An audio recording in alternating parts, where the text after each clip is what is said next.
Stop. Kjo video prek direkt çdo punëtor në Gjermani, sidomos emigrantët. Aktualisht, ligji gjerman i punës lejon maksimumi 8 orë në ditë, në raste të veçanta deri 10 orë, por me pushim të detyrueshëm. Tani, kancelari Friedrich Merz thot se ky ligj është shumë burokratik, dhe se po të mundej do ta hiqte fare.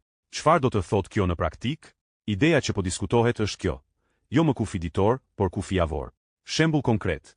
Sot nuk lejohet të punosh 13 orë në një ditë. Me rregullin e ri, kjo do të ishte e mundur, për sa kohë që brenda javës nuk kalon kufirin total.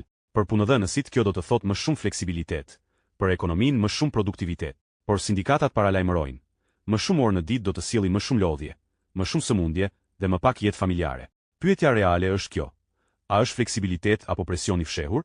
Sepse në teori ke zgjedhje, por në praktik shumë punëtor nuk thonë dot jo, sidomos emigrantët. Dhe një detaj që shumica nuk e kuptojnë. Edhe nëse ligji ndryshon, kontrata jote e punës dhe marrëveshjet kolektive mund të mbrojnë ose jo. Pra nuk është vetëm çfarë thot shteti, por çfarë ke nënshkruar. Pyetja ime për ty është kjo. A do ta pranoje të punosh 12 ose 13 orë në ditë nëse ligji e lejon? Shkruaje mendimin tënd në komente, sepse kjo temë do të prekë të gjithë.